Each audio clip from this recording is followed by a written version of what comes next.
So this is my TIKO, and we're gonna open it up and see what's inside.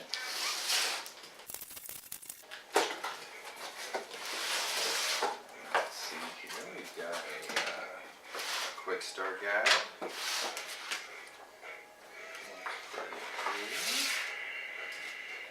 A disc of some sort. And our printer itself.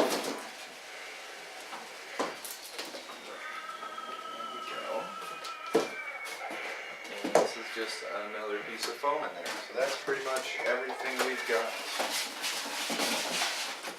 Put this off to the side. Okay, and let's give these instructions a read here. Here we go. Boom, TIKO.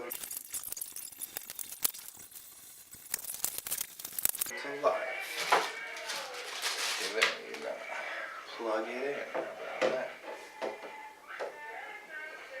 In some of the earlier reviews of these, I saw that the glue to this power port was kind of done pretty quickly, and it looks like they did a pretty nice job on mine.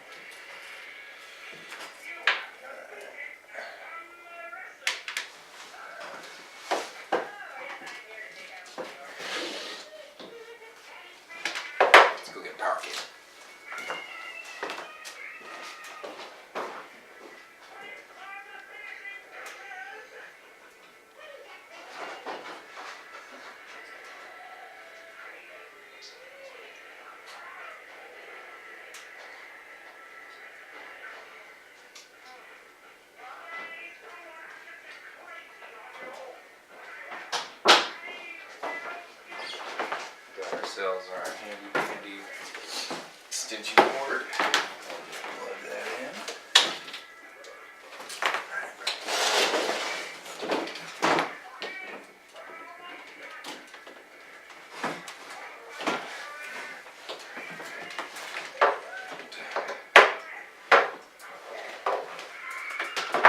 Let's show you the print that came on the bed.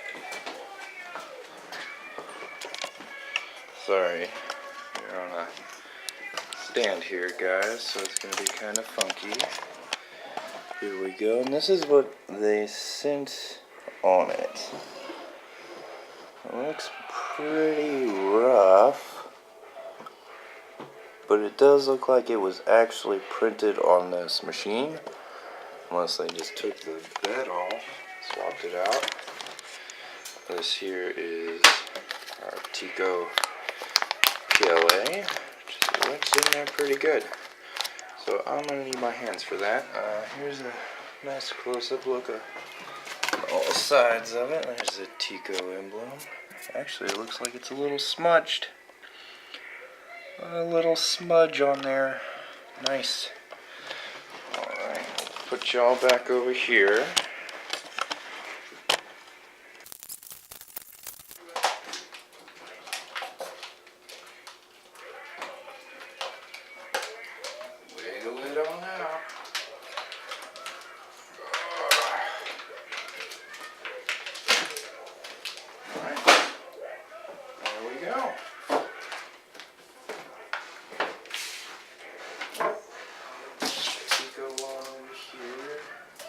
Taking off this tape.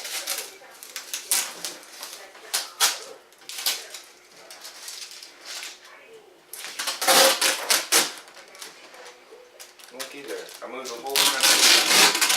Didn't even know the back came out.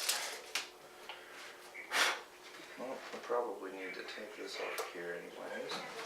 Let's get a closer look on that, guys. See here, it's kind of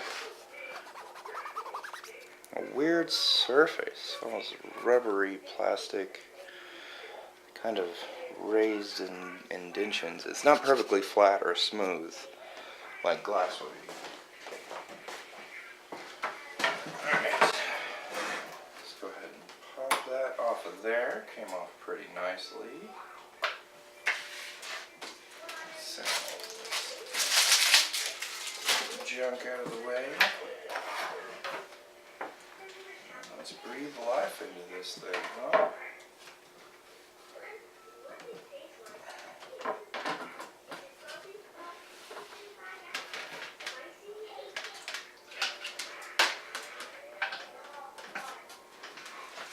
Alright, so we plug it in, and it's alive. Wires out of the way. So y'all can see what's going on here. Alright, looks like we need to go get my computer. I'll be right back. And basically, it says when it's breathing like this, in and out, it's waiting for me to connect. So I'm going to get this going and connect it up as a Wi-Fi hotspot.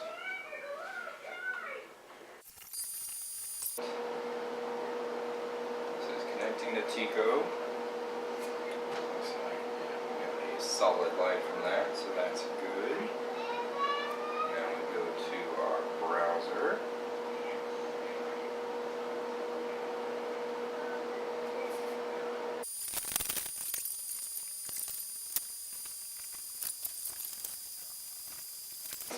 Punch in our Wi-Fi password real quick here. I'm not going to tell you guys what it is. Go ahead and show you what I'm saying here. Establishing connection. So it looks like it's working on a connection 3. Some kind of blinking's going on here. It says it can now receive updates.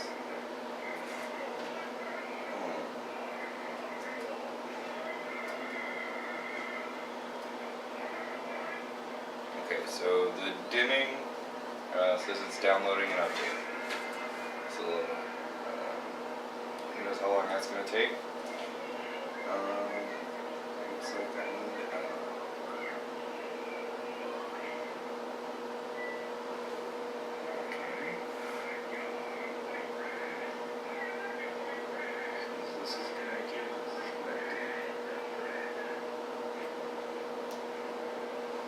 it's moving. Very interesting.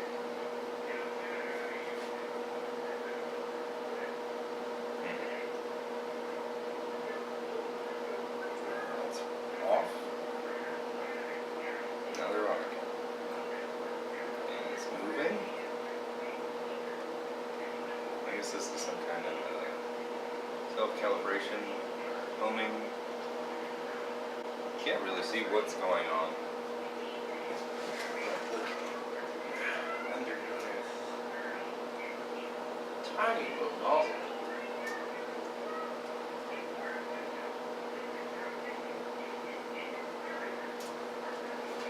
It's got directions on the inside.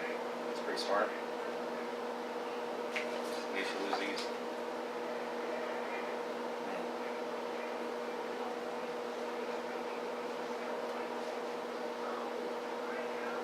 It's still updating. Very exciting. Do a little reading here. So the next thing we're going to need to do is find something to print. I'll probably go with one of their demos. Set the print settings.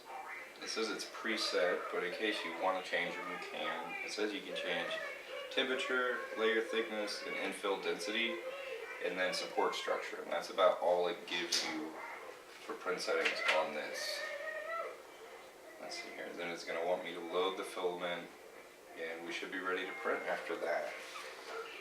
There's a couple troubleshooting things here. Looks like the main problems people run into is getting the printer to connect, print sticking to the bed, no material being extruded, and TIKO failed self-diagnostics, which I'm not sure what that means. But it basically says just unplug it and plug it back in. Now, I'm not entirely certain what this is. So let's get to that. Let's see what we've got. Kickstarter backer exclusive benefits. Alright. That's pretty cool. It says I get first dibs on future TIKO products. Exclusive offers for TIKO products and priority support, which is nice. A little thank you card.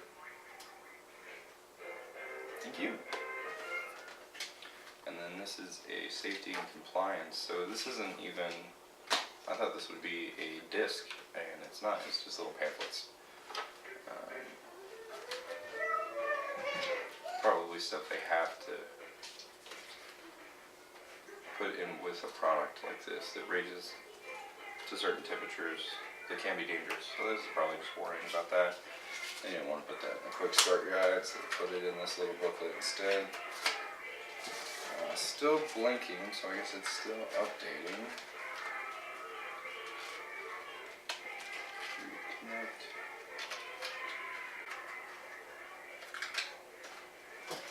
So let's see. Go to print.tiko/.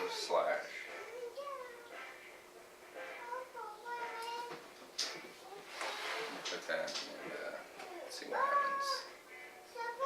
I'll see this okay? Probably not. First YouTube video where I'm in it, so cut me a break if you have any tips. I'd love to hear them. Looks like I have a problem.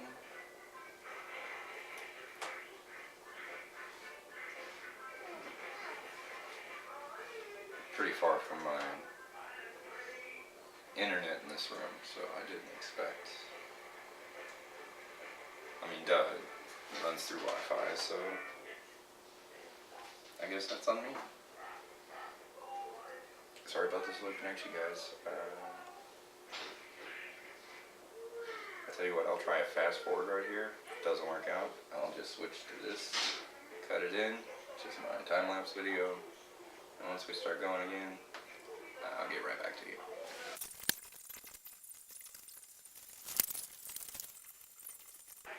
Alright, got to the TIKO page. Looks like cloud printing is still under development. That's a nice message. Looks like I need a model, so let's load up the demo they sent us and tell it to print. Okay, slicing it right down. Yep, I picked the same demo they printed on it. So let's see how close it will be.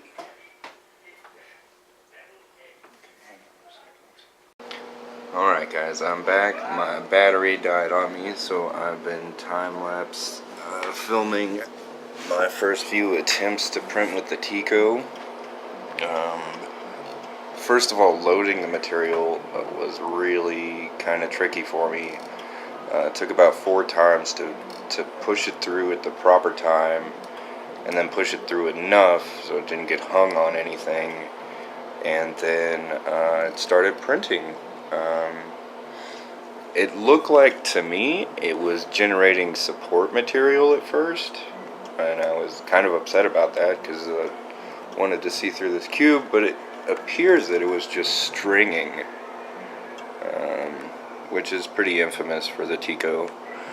I don't know, it doesn't look too much different from the one they sent with it. Let's line them up together for you guys. And we'll let you see what it looks like when it's done. Thanks again for watching my videos. If you'd like to visit my website, it's kevinloves3dprinting.com. And we'll be back at you whenever this is done. Alright, so interesting development on the TIKO first print I've got going here. I left the room for a minute to go work on some video for YouTube, and totally forgot to plug in my computer over here, and my computer died.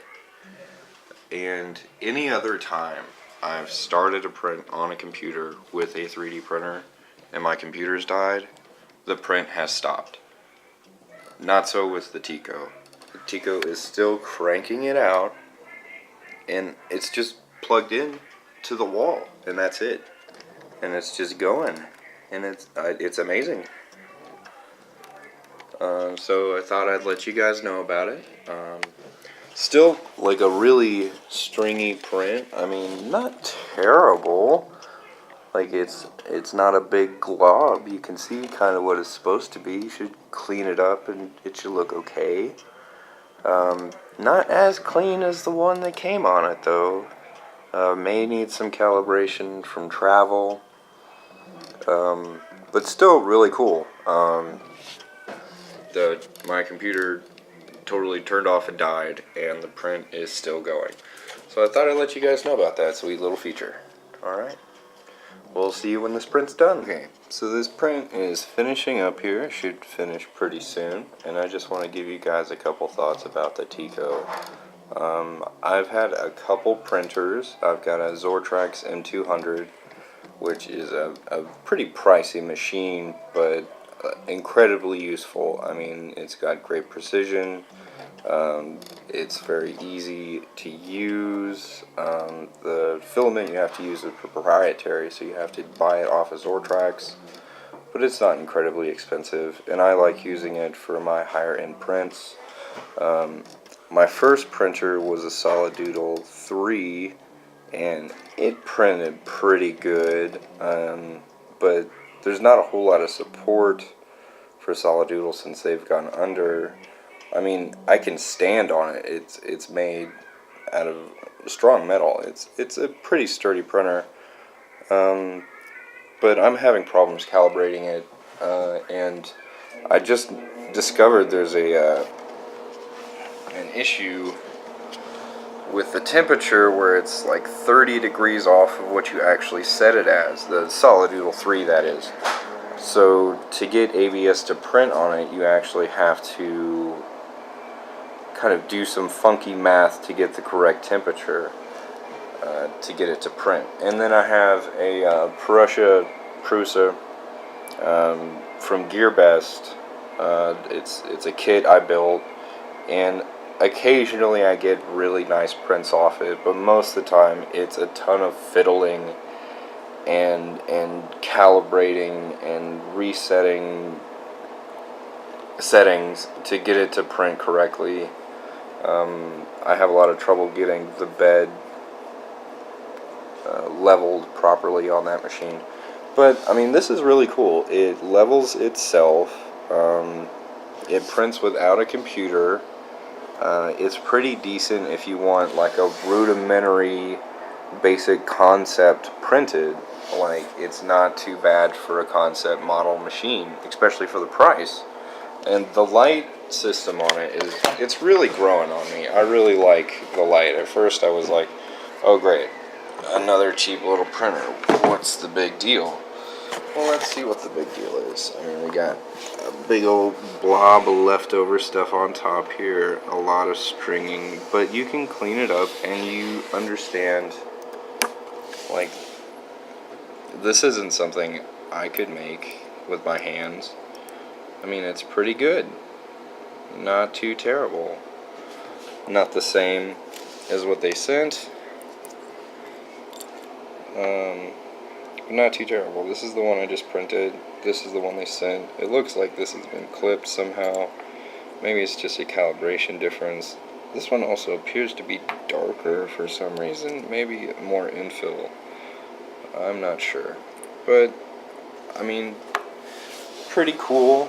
I'm sure they will work on calibrating their software, which is cloud-based. So I won't have to download it every time. I'll just log into the cloud, upload my design, it slices it itself. I don't have to go through 2 or 3 different programs to get this done. I can just find a file I want printed, throw it into their program, and it goes. And that's pretty nice. I really like the user friendliness of the TIKO so far. Even though it's not the best printer I've ever got, like, if you want to spend 10 times as much, you can get something that looks, I mean, fantastic. But if you just want to get a basic idea of a concept you're coming up with, this isn't terrible. So that's my unboxing and review of the TIKO, and if I get enough questions, I'll post another video and answer your questions about it. Thank you very much. Have a good evening. Thanks for watching. Just another quick side note before I induct my TIKO into my wall of 3D printers. I just noticed moving it in here, it doesn't have an on or off switch at all.